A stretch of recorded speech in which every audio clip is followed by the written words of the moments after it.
All right, and welcome to a new episode of the Zero Technique Football Podcast. I am your co-host, Ryan Stern.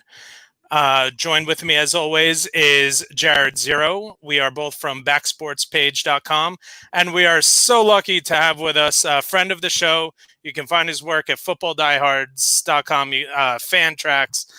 He's on 89 different podcasts. The one and only John Laub. John, it's so great to have you back with us tonight. Oh, thank you for inviting me. And I have to thank you and be honest, Ryan. I had forgotten, but Ryan was kind enough to send me a text earlier today to double check. So I'm psyched. I would have been home anyways. That's my new quarantine summer life. But I thank you for reminding me, my friend. Absolutely. First of all, before we get into everything, everything is okay with you and the family? Yeah, everything's great. We're doing good. You know, summer started about, time is like weird in this whole, I've probably been here since summer about 3.5 weeks. You know, we're kind of just hanging out, doing a little bit, but, you know, social distancing, wearing masks, and for the most part, staying home, enjoying the yard and the dogs. I guess that's basically my day. That's the life. That's the life. Yeah, it's all right. It could definitely be worse. I'll say that. Yeah. So you are a history teacher. My wife is a physics teacher, so I know what you are going through, and what are you hearing about where you are with any potential going back to school guidelines?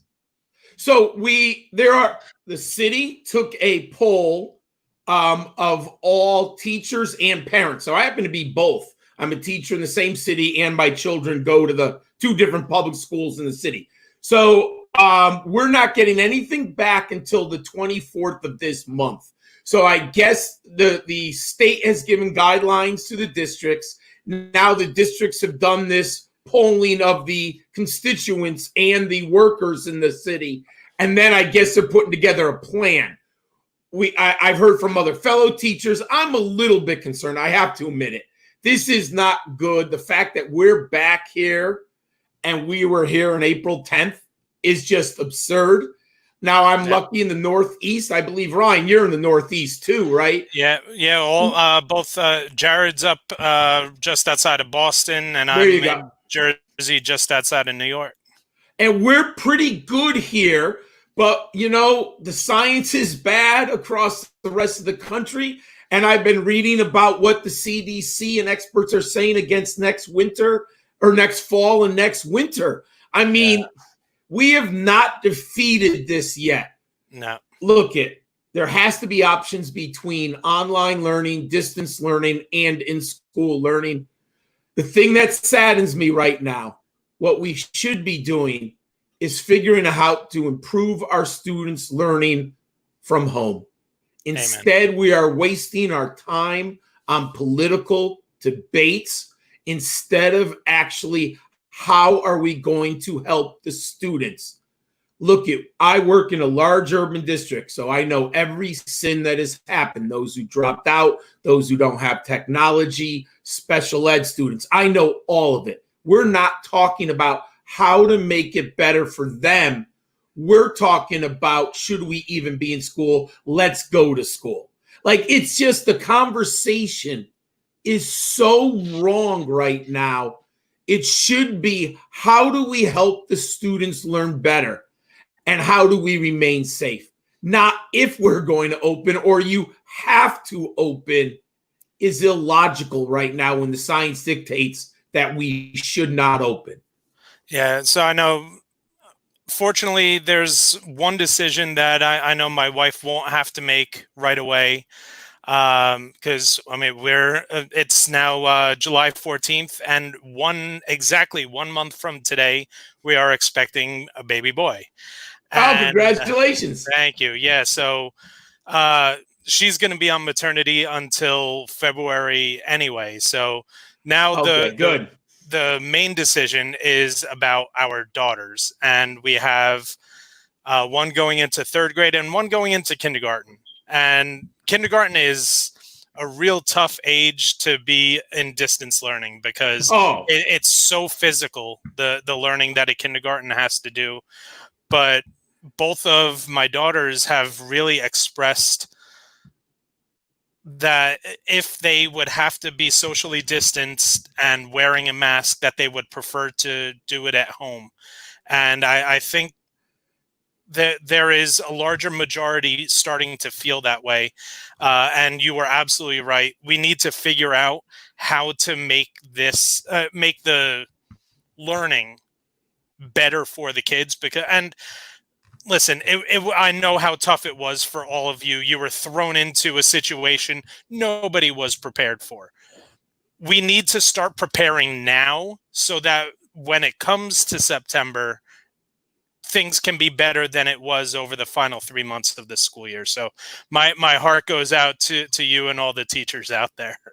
You know, if you actually think about what we did, we had a 1 week turnaround.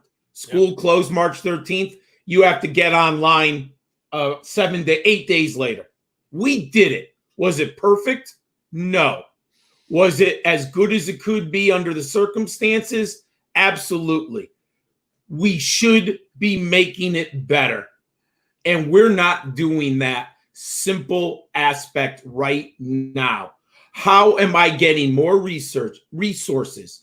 How is better skills? Who was successful? Can you show me how you were successful? What do my students need to be successful moving forward?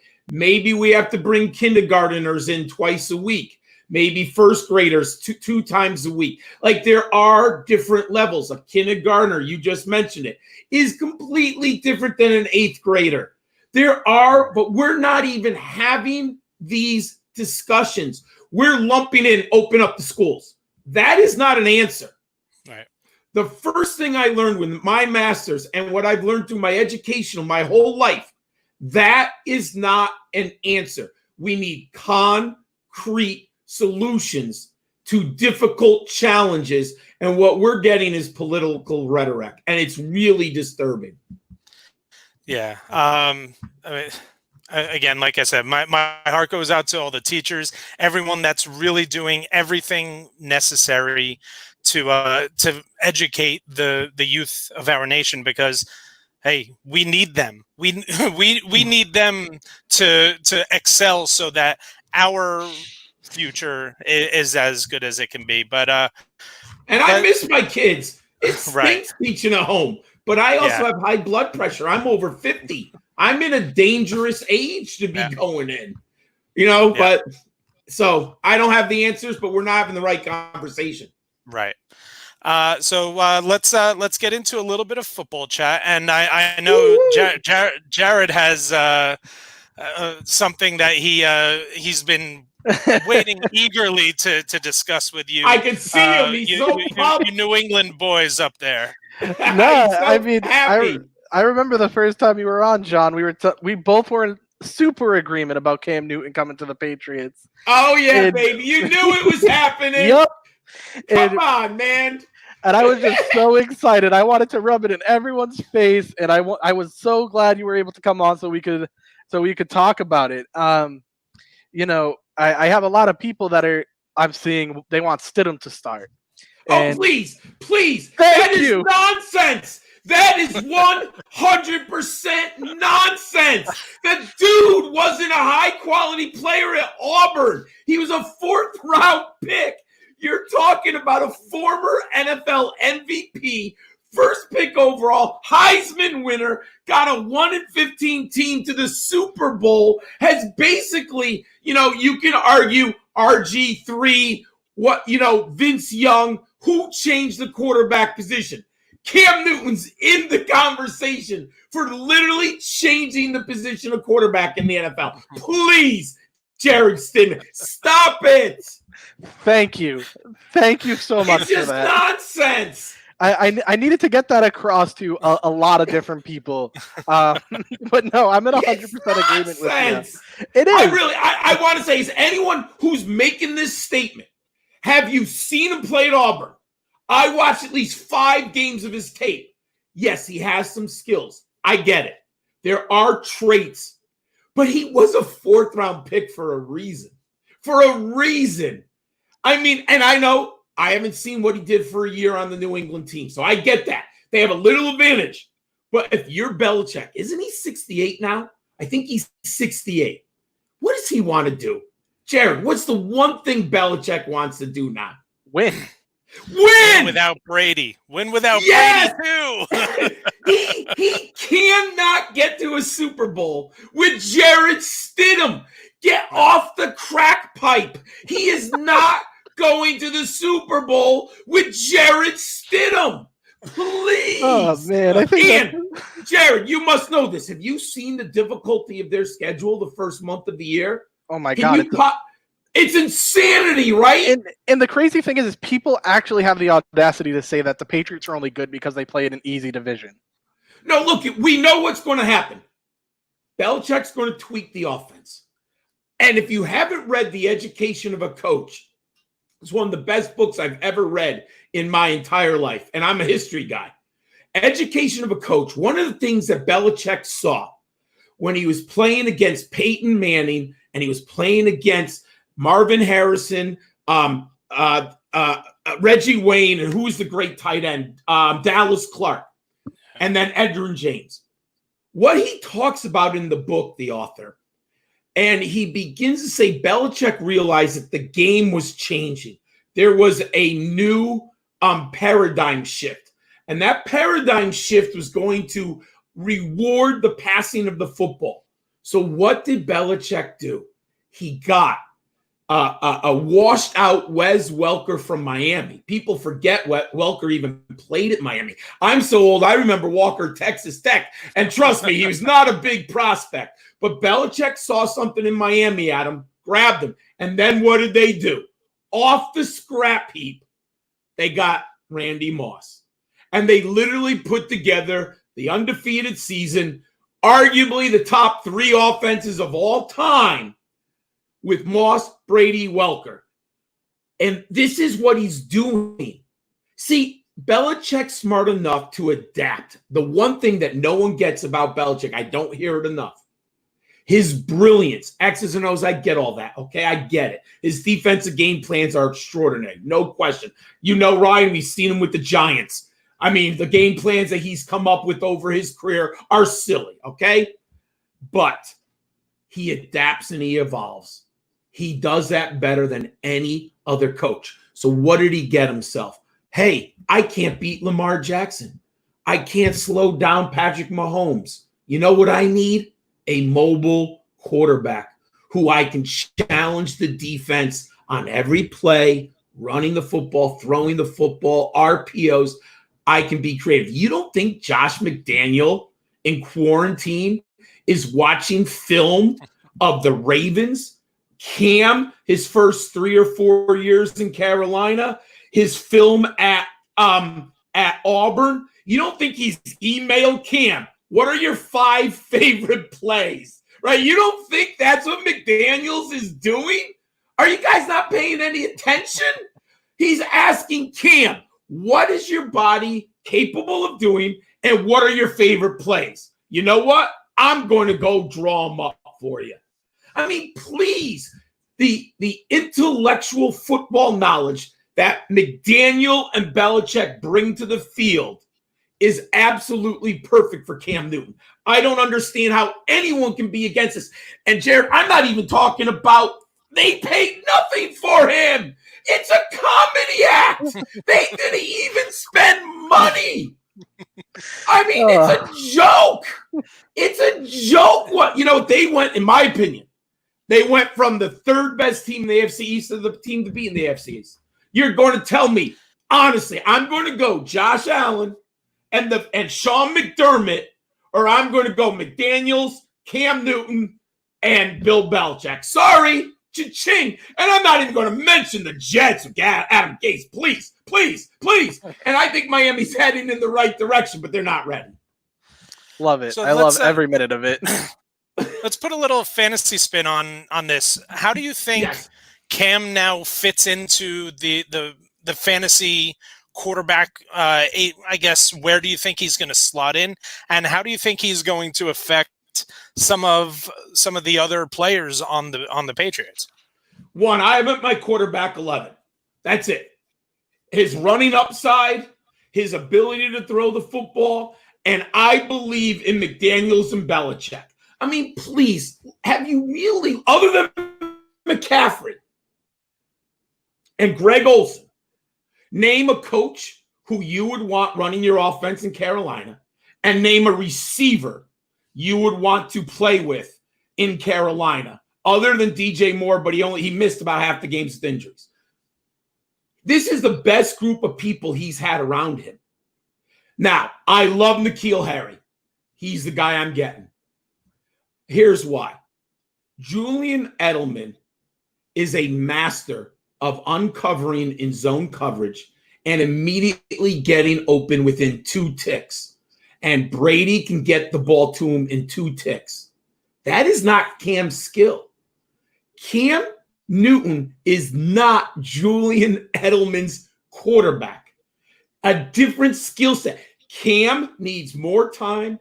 He needs to be able to avoid the pass rush. He needs to be able to find one-on-one advantages down the field or dump the ball off to James White. Look at what he did with Christian McCaffrey. So number one guy, I love N'Keal Harry in this offense.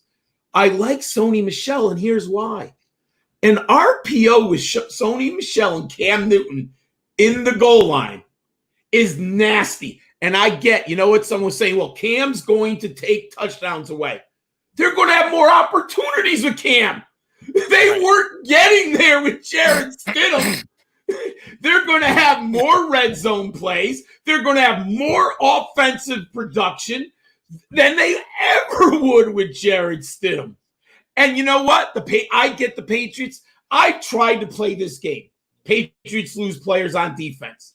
I've been watching the Pats for 20 years. They lose everyone, and guess what they keep doing every year on defense? Winning. I don't care who the linebackers are. Doesn't matter anymore. Belichick's going to coach them up. He's going to put them in a position to win, and they're going to execute the defense. Defense is going to create turnovers. I bet you he installs a high-risk defense because he knows if he can turn that ball over and give Cam field position, he's going to put more points on the board. So James White, N'Keal Harry, and Sony Michel are all better because of Cam Newton. I've been landing Sony Michel in the 8th round of every single mock draft I've done. I mean, one thing that you've noticed in Cam Newton run offenses is that his ability to run the ball himself opens up running lanes for his running backs.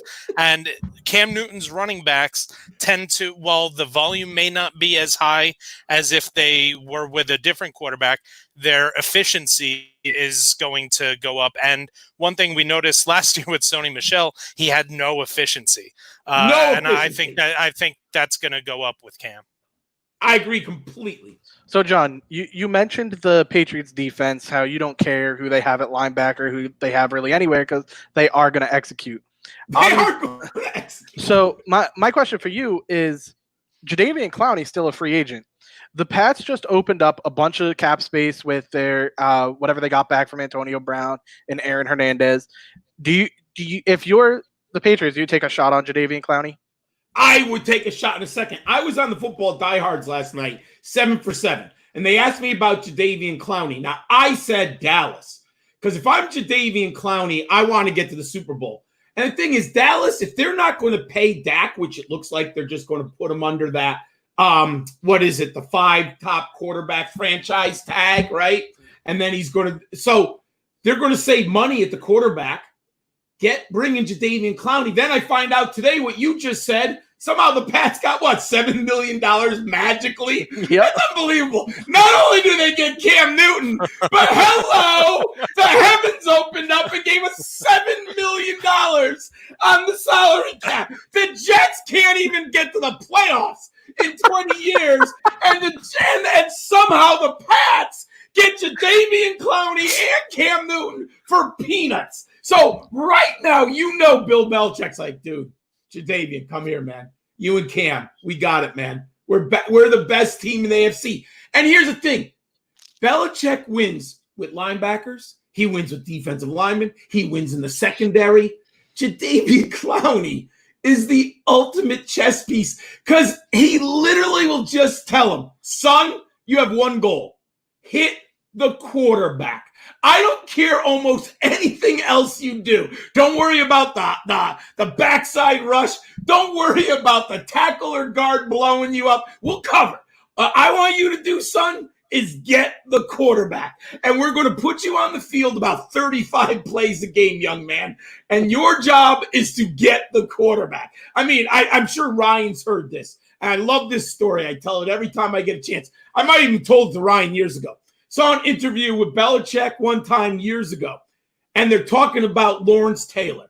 And he says Lawrence Taylor was stinking on the field this rookie year, like just having a bad training camp day. And Parcells was livid.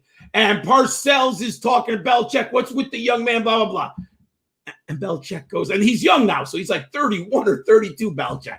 He goes, Coach, we just can't put too much in Taylor's head. Just tell him to get the ball. He doesn't have to know the blitz. He doesn't have to know the secondary. He doesn't have to look at the fullback. You know, all we have to do is unleash Lawrence. Just tell Lawrence to get the quarterback. Get the ball, Lawrence. And he said, Parcells agreed. You know what, Coach? That's what you want to do? And then literally Belichick said, Lawrence, you have one goal on every play. Get the ball. That's it. Nothing else. Don't worry about anything on the field. And the rest is history. So taking a little bit of a turn, but sticking with the fantasy aspect of things, with everything that's going on, and we have the shortened off-season program. We don't know exactly what's going on, when teams are going to be able to report, how many times they're going to be able to practice, how long they're going to be able to practice. We have a lot of very interesting rookie players in the league this year, and a lot, especially with wide receivers and a couple really good running backs.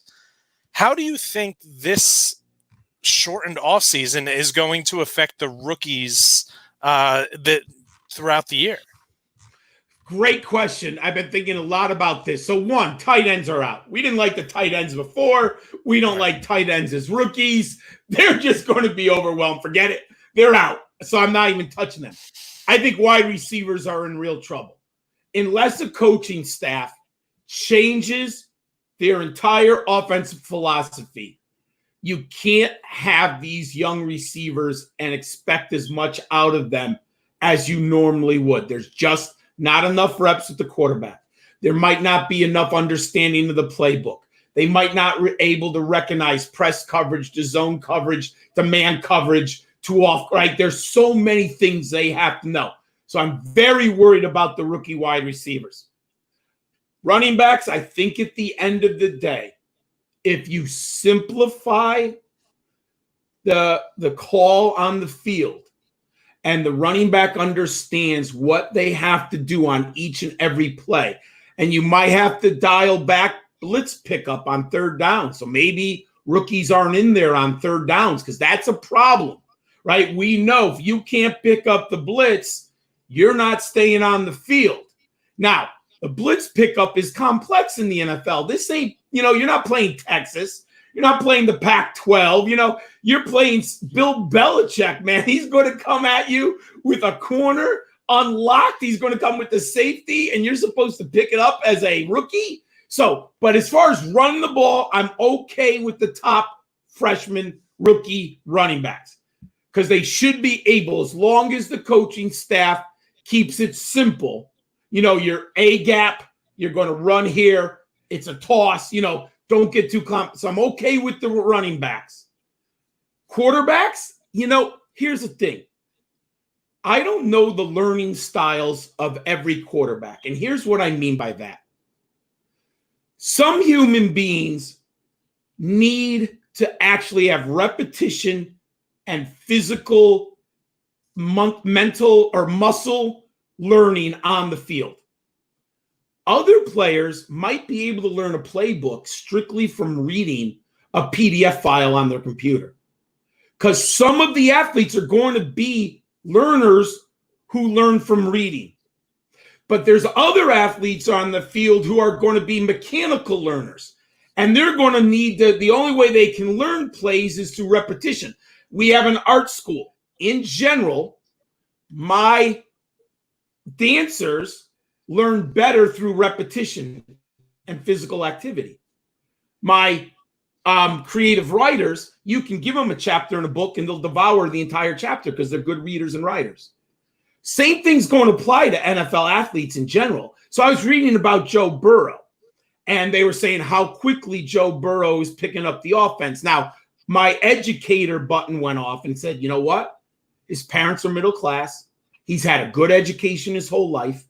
He has the technology. He's used to the technology, and he's a quick learner.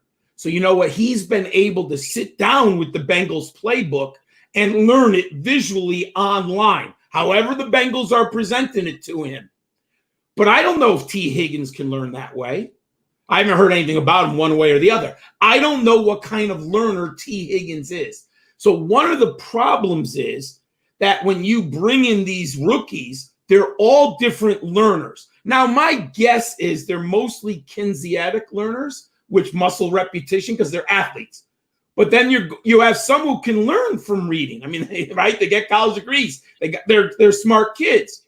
It depends on the individual. Now, one of the things that's overlooked from a coaching standpoint, and because I'm an educator, you have to understand that kids in your classroom learn differently. Well, the old model 40 years ago, when I was a kid, everyone had to learn the same. And if you didn't learn that way, you're an idiot. Well, we don't teach that way anymore. The problem is there's football coaches who are in their 60s and they think they have to coach everyone the same way, and everyone's got to learn the same way. Now, I think intuitively smart coaches like Bill Belichick, because there were smart teachers when I was around who taught you differently, right? There were always those teachers who were different than the other ones, right? People like Belichick just get that people are different and they learn differently. I almost guarantee it. And I know, Ryan, you're a Parcells guy. Parcells used to be so mean to Phil Simms. Yeah. And he was so nice to Lawrence Taylor. But you know what that intuitively told me? Parcells understood that people are different. Yep. I teach AP. I can challenge my really smart, and what I mean by I can ask them tough questions. And I know they don't shy away from the challenge of an AP course. When I'm at a different level student or a different level learner, I have to understand that young adult, and I have to approach them in a different way. Some young adults I can be sarcastic with. Some I have to joke with. Some I have to really make them feel good. I have to be their friend. You know why? When you have 100 students a year, they're all different, my friend. Same thing with the football team. I wish I could tell you I knew how every player learned, and then I could help you more with how they could do. My studying football over the years, I think Joe Burrow will be fine, and I think the running backs will be fine. That's my – I don't think for redraft you can touch wide receivers now. Maybe. Look, I could be wrong, everyone, but in general, I think wide receivers are going to have a hard time here. So for fantasy football, I'm not so proficient in fantasy simply because my See, I'm full 9, baby. You just got to get 32 years in like me. No, so I did my first season last year. I thought it was pretty successful. I finished second place, and my opponent needed like 10 different things to go perfect, and they all happened. Yeah, hey, we've all been there, bro. But so my question for you is who, in terms of like skill position players, obviously there might be rookies in there might not be.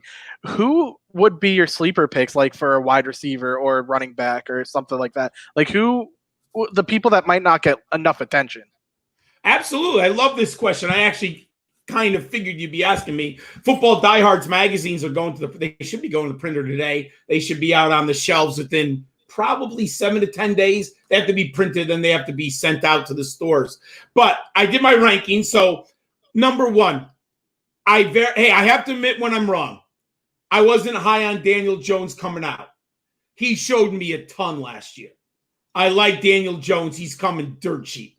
With the rushing upside, with the weapons the Giants have, think about it. They could line up in 11 personnel. Saquon, Evan Ingram, Darius Slayton, Sterling Shepard, and Golden Tate. Give me those weapons all day with an improved line. Right, Ryan? Yep. Didn't they invest 3 picks in the offensive line? Right? Three picks. 2 are going to be starters. Obviously, the number 4 pick, Andrew Thomas, who I think is just an absolute, maybe the best offensive tackle they've had since probably Kareem McKenzie, David Deal days. It's been a while.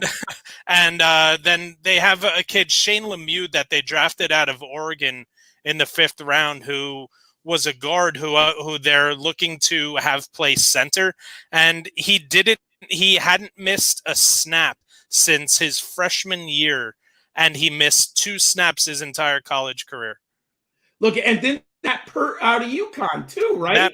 Matt Peart out of UConn, who I think they're grooming to be Nate Solder's eventual replacement. Look, I think I have UConn season tickets. I think he can plug and play emergency guard right away. If you need him in week 3 to play guard, he won't hurt you. I'm not telling you he's going to be a mauler, be a difference maker, but he won't hurt you. Now, so I like Daniel Jones a lot.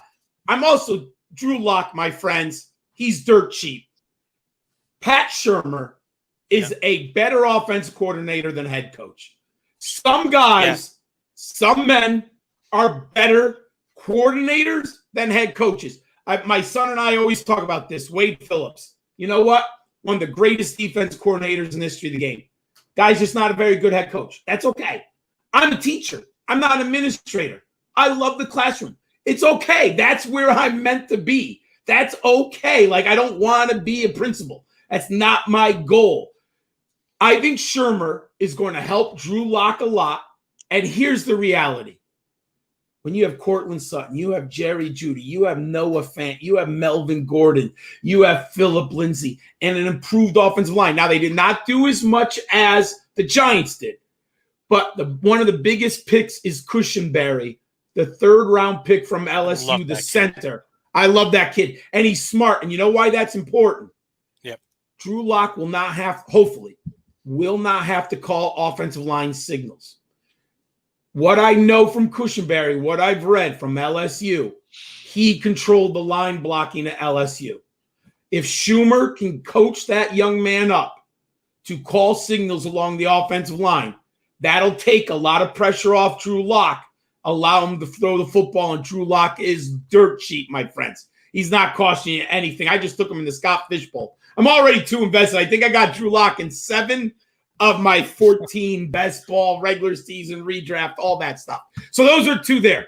Now, let's go to the running back. I'm not going to give you guys at the top. First one, we already mentioned him, Sony Michel. So I'm not going to go much more detail. I love the price on Sony Michel. I think it's a terrific price. I'm into it. Keyshawn Vaughn. Look it. I understand people are talking about Ronald Jones. This is what I last saw. Ronald Jones is a turnstile in the passing game. He cannot pass block. Cannot. That's 2 years. 2 years. Arians, I believe, took him off the field twice last year. One time the guy cost me money at DFS because he literally had like 3 carries, and then I'm watching the game and he's nowhere to be seen. And like on Tuesday, Arians, like the kid, he just whiffed on a block, and that was it. Took him out. Had to teach him old school lesson, right? Well, good for Arians, bad for me in my DFS lineup. Look it. If you have Tom Brady, who's 42, and you can't pass block, you are going to be on the field about 5 plays a game. Tom Brady is not going to have that. It's just not acceptable. Now, Keyshawn Vaughn, I know it's hard, but I'll tell you this. Watching him at Vanderbilt, he's well above average pass blocking. If Keyshawn Vaughn can pass block for Brady, he'll be on the field. I'm getting a lot of shares of Keyshawn Vaughn. I like the price. He went up like in early May, and now he's been coming down, and I'm getting him like in round 10. I mean, I'm totally cool with that, right? I mean, what if he wins the job outright? And then I'm also taking Duke Johnson. Now, he's obviously more valuable in PPR leagues than he is in half point or standard. Here's the thing. I have zero confidence in David Johnson. Zero. I don't own a share. I have not drafted David Johnson in 14 leagues. No interest. He has not been good since 2016. Like, this is really Josh Gordon. The only difference is Gordon was being suspended. Johnson's actually on the field and he's bad. I mean, I am not investing in a running back who hasn't been good in 4 years. That's madness. And I'm getting Duke Johnson around 14. I mean, I'll take it. I'll take it. In PPR leagues, it's a no-brainer. So those are running backs I like there. Now, wide receivers. I'm not going to give you what I think everyone's going to be giving you. I don't understand how you're getting TK Metcalf in the 7th round. Guys, if he's there in the 7th round, you must jump on DK Metcalf. If you were not impressed with that young man last year playing wide receiver, you're not watching football. I don't care about metrics. I don't care about the 40, or he was actually good at that. I don't care about the 3-cone. Yeah. I don't care about the 3-cone. Look, the man's a football player. Now, I don't know if he'll have a 12-year career. That body type goes, but for the next 5 years, he is all man. And I'm telling you, Russell Wilson has got to be licking his chops at throwing the football to DK Metcalf. I think I was doing some numbers. I think I have him in 8 of the leagues. Just took him in Scott Fishbowl. I absolutely love him. Another guy I love, way overinvested, Anthony Miller of the Bears. Guys, what are you doing out there? Please, Anthony Miller, look at the stats, weeks 11 to 15. His numbers project to be 75 receptions for 1,200 yards and 8 touchdowns. Anthony Miller is in an ideal situation because he has the alpha male wide receiver and Allen Robinson next to him. Every defense has to double team Allen Robinson. They're going to put their best corner on Allen Robinson. They're going to lean the safeties over to Allen Robinson. They've got to stop Allen Robinson. Every game, or let's say 13 out of 16 games, the matchup should be beneficial to Anthony Miller. Everyone thinks Nick Foles is going to win the job. So do I. Well, what does that mean? Nick Foles is going more first downs, which presents more plays, which presents more snaps, which presents more targets. How is Anthony Miller lasting till the 11th and 12th round, people? It is silly, silly value. And we mentioned it before. I'll say it again. N'Keal Harry, to me, is an absolute steal. DK Metcalf, Anthony Miller, N'Keal Harry, get them on your teams. Last 2, tight ends. I'm all in. Every chip. Last year, it was my man, Mark Andrews. I won 3 leagues with Lamar Jackson and Mark Andrews. They were costing me 9th and 13th round draft picks. This year, it's Mike Gesicki. I'm all in. That skill, 2 seasons. He's one of the best athletes I've ever seen tested at the combine, coming out of Penn State. If you haven't been watching the film last year, when you finally have this magical merger of athletic ability, experience, and a veteran quarterback on probably a bad football team. And I know people are giving me this ridiculous stat about Chad. What's the offense quarter? Chan Gailey. No, Chan Gailey. Yeah. He doesn't throw the tight end. Guys, there's a season where he had Tony Gonzalez. And guess what Chan Gailey did the year he had Tony Gonzalez? He threw it to him. Whoa! Look at, man, Chan Gailey's smart enough. I've got a 6'5", physical and athletic freak at tight end. You think I should use him? And the best thing is Gesicki is a motion tight end. He's a pass-catching tight end. You put him in the slot. You line. He's not a straight inline power blocker. Come on. You don't smash mouth with Mike Gesicki. He's basically Evan Ingram, but a better athlete. I mean, that's what he is. He's Evan Ingram with a better athlete. And then the other guy, Jonnu Smith. I love Jonnu Smith this year. Look at the depth chart. He's their second best tight end. I love Corey Davis. I'm done. I'm done. I'm done. The pecking order is it's A.J. Brown, Jonnu Smith, my friends. So I have a follow-up real quick. So sure. We're just talking about tight ends. Where does Rob Gronkowski rank in all this? Obviously, he's the elephant in the room right now because nobody really knows what to expect. So what do you expect from him, even from a fantasy or a regular standpoint in general? Sure. So I actually have Gesicki at 7 or 8, Jonnu Smith at 10, and I have Gronkowski at 11. Here's why I like the other two guys. I go for ceiling. I'm old school, and sometimes it'll cost you. But if you're with really good fantasy players, this isn't 1999 where you can be conservative and outwork the waiver wire and make better starting lineup decisions. If you don't win a home run on a few draft picks, you ain't going to win. I won 3 leagues because of Mark Andrews and Lamar Jackson. And I'll be honest, Drew Lock is no Lamar Jackson. So there is no Lamar Jackson and Pat Mahomes sitting out there right now. Those guys are special. And people are always asking, who's the next Lamar Jackson? Who's the next Patrick Mahomes? Guess what, guys? There isn't any. I like Daniel Jones. He's not going to have a Patrick Mahomes and Lamar Jackson season the next 2 years. Please. I like him. And Drew Lock is definitely no Lamar Jackson, Patrick Mahomes. That guy doesn't exist. But Mark Andrews, those guys pop up every year at the tight end. I'm not paying a 3rd or 4th round pick for Mark Andrews. Nah. I'm going to go for Mike Gesicki and Jonnu Smith. Now, if you're conservative, go for Rob Gronkowski. But please, guys, I'm kind of convinced they brought Gronkowski in for a few things. One of them is his pass blocking. 2 is his personality in the locker room. Tom Brady likes him. And as a teacher, the one thing that I've learned more than anything in 17 years in the classroom, culture matters. People matter. I know, and I'm a numbers guy. Like, I like spreadsheets. I like numbers. I get it, right? I grew up as a baseball fan. I love numbers.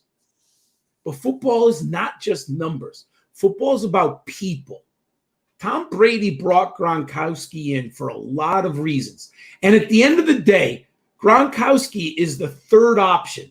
It's still Chris Godwin, Mike Evans, and however you want to flip them. And then maybe Gronkowski. But he can block. He's good in the red zone. And he's a great class. He's a great teammate. All of those things matter when you're trying to change culture and win a Super Bowl. Tom Brady knows that Gronk is going to be there in December. As you know, and when they're in a playoff game in New Orleans, guess who he's going to look for? Gronk to lead the team. Not necessarily win the game, but to get ready all week. What are you doing on the film room? What are you doing on the practice field?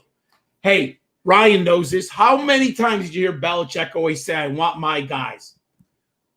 Gronkowski is Tom's guy. Yep. He's Tom's guy. He's not going to go out and be Rob Gronkowski of 2016, 2015. Could he be good? I could see 700 yards, 6 or 7 touchdowns, but that's okay. I'm not going to win a title with that. I want Mark Andrews. And that I'm not getting that per se with Rob Gronkowski. So one last thing before we let you go. You had mentioned that you are completely avoiding David Johnson, and I'm noticing one of the reasons why I'm avoiding someone like David Johnson is because I'm avoiding almost all running backs in that 3rd and 4th round group. It's a disaster. Because Get the wide receiver. I'm finding myself going running back, receiver, receiver. Because when you look at that group of receivers that's available in the third, fourth round, it's not nearly as much of a drop off from the first two rounds as there is with the running backs. Like I've seen, and I've had this choice: Kenny Golladay or David Johnson. Please. Kenny Golladay all day long. All day long. So, like, if I can have choices, if I just now Godwin's gone, Hopkins, so Kenny Golladay, Mike Evans, Amari Cooper, Odell Beckham, or David Johnson, please. It's not even like a question. It shouldn't even be a question. And then in the fourth round, I'm getting A.J. Brown. I'm getting Calvin Ridley. I'm getting D.K. Metcalf. Well, now he's in the fifth Bobby round. Woods. Bobby, yeah, like Robert Woods is probably the guy that I have the most shares of anyone in the top 4 rounds. Yeah, Robert Woods is my guy. Yeah, look, I love Robert Woods, and everyone. I have him in 2 dynasty leagues. He only had 2 touchdowns. He should have at least 6 or 7. He might get 9, right? I mean, like that's not out of the realm. 6 or 7 without question. Especially without Gurley being there, and just the positive regression is going to get him back up there. And if you add 5 touchdowns to his stats last year, he's a top 5 receiver.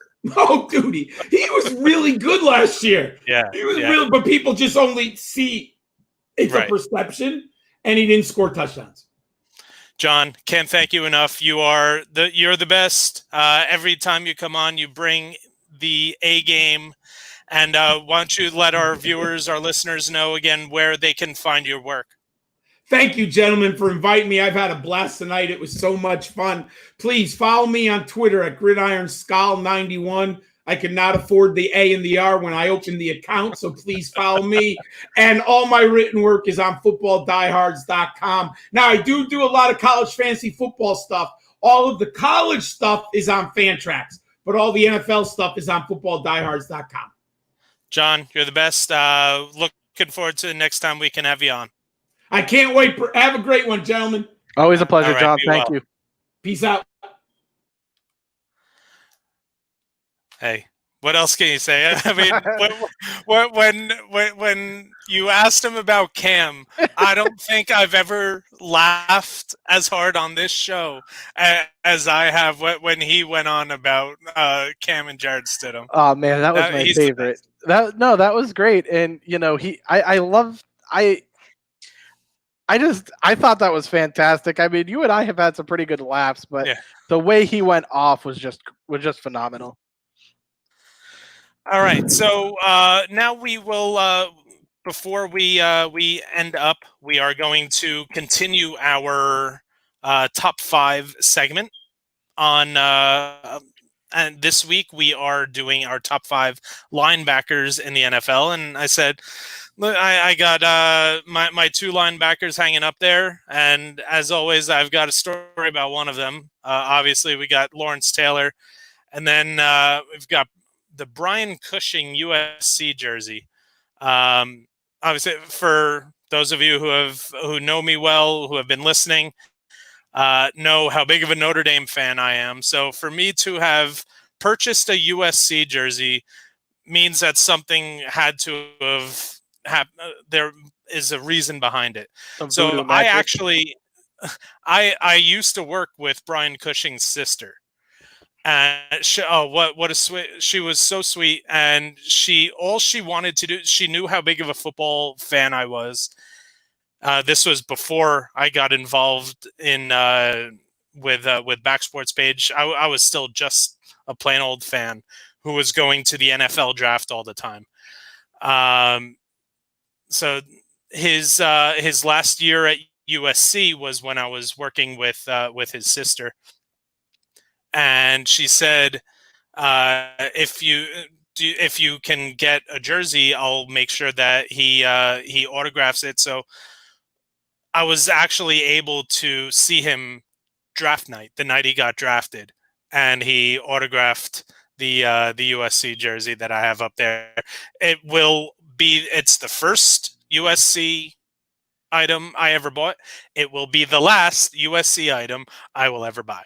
That's my linebacker story. So we're a little short on time, so let's get into the top 5 linebackers in the NFL right now. Who do you have at number 1? Mr. Bobby Wagner. He's the word I use all the time, Ryan. What is it again? Remind me. Consistency. Absolutely. Out of 7 of his years so far, he's been All-Pro 4 times, and he's averaging about 85 solo tackles and about 2.5 sacks per season. And he's just getting better and better. I would have said Luke Kuechly had he not retired. They're about hand in hand for me in terms of number 1. But since Luke did retire, sadly, Bobby Wagner is my number 1. Yep, Bobby Wagner's number 1 for me. Listen, 159 tackles. You can do the math. If you give him one more tackle, that's 10 tackles a game. Obviously, tackles they're not all you can judge a linebacker on. He also had 3 sacks from the middle linebacker spot, 14 total pressures. Really good in pass coverage. He's just as all around a linebacker as I come. Bobby Wagner is my number 1. Who do you got number 2? Darius Leonard of the Colts. For being in the league for 2 years, his rookie year having 163 combined tackles and 111 of those being solo tackles, I think is just having those are just insane. I mean, he had 7 sacks, 2 interceptions. He's for his rookie year. His second year, he had 121 combined tackles, 5 sacks, and 5 interceptions. And I just see a lot of great upside with him. Yeah, so I'm also bringing in the outside linebackers, and I know that my number 2 guy is someone that we could have said last week on the defensive end, but I tried to stick to the guys who play that down position. My number 2 guy is someone who does play on the outside and just had a beast of a season last year, and it's TJ Watt. 14.5 sacks, 8 forced fumbles. Kid just has the motor in him that he inherited from his older brother. TJ Watt is my number 2. Who do you got number 3? My number 3 is Levante David for the Buccaneers. Since he's been in the league, he has over 1,000 combined tackles, 22.5 sacks, 11 interceptions, and he currently leads all players with 641 solo tackles. And that is absurd to me. And so again, it boils down to consistency. If you look at his stats, I mean, he's got anywhere from 120 to 147 combined tackles. His numbers are just very consistent across the board.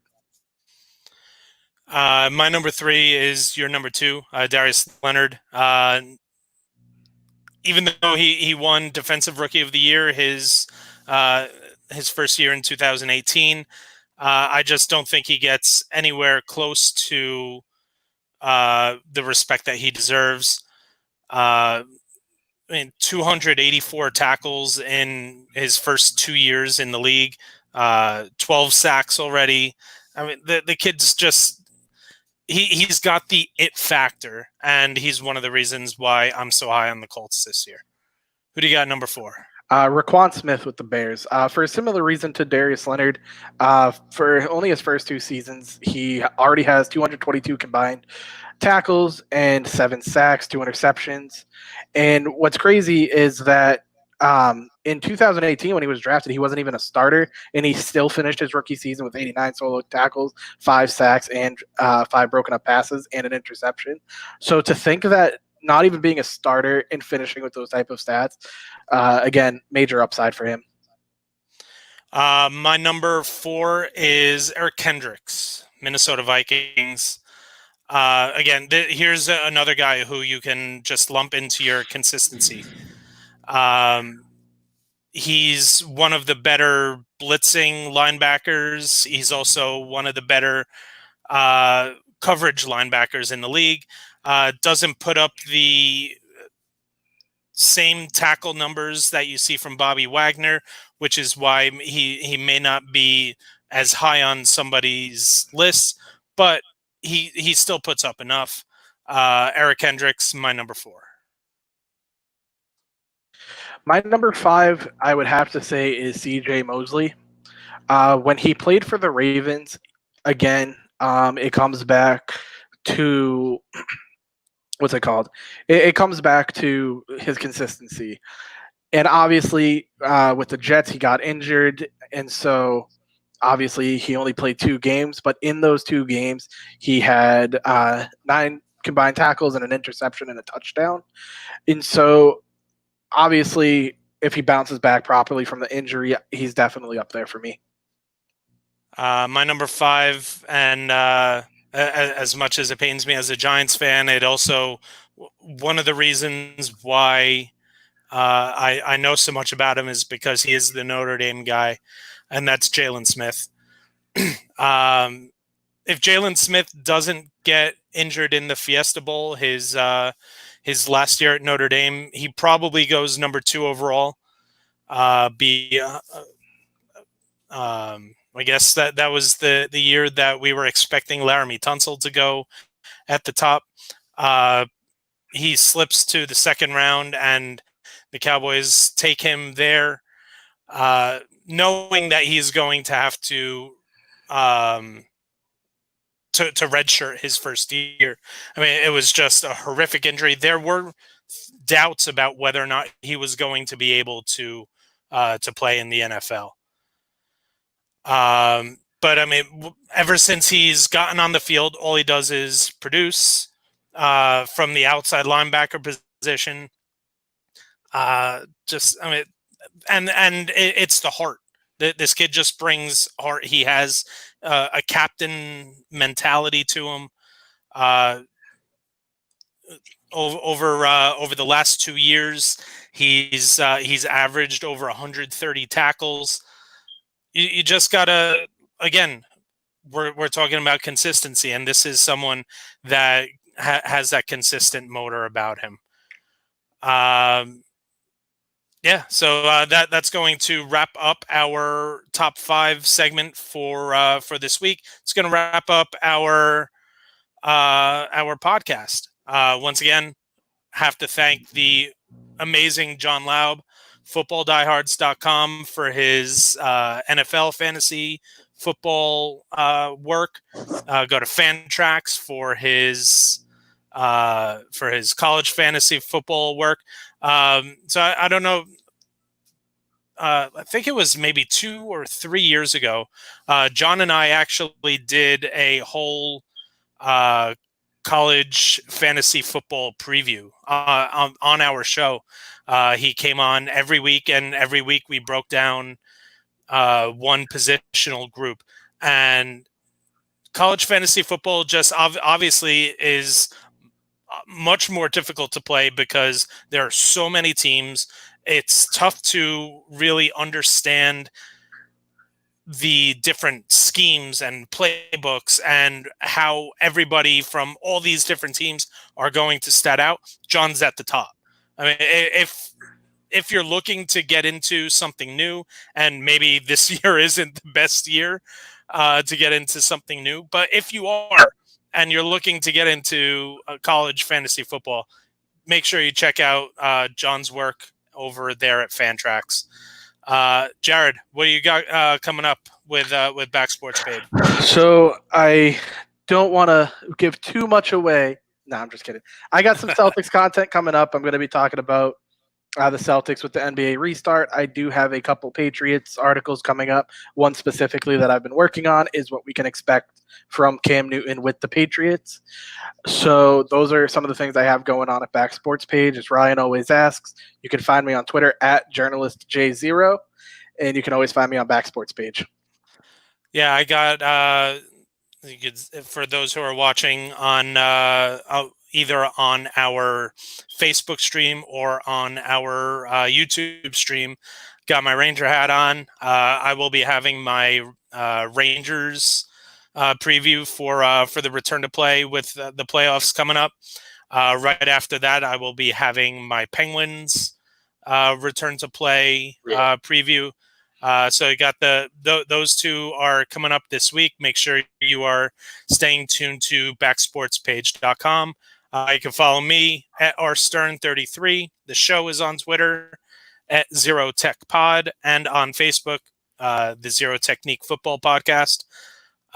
Subscribe to us on if you're an Apple user, we're on Apple Podcasts. We are also on Spotify with podcasts.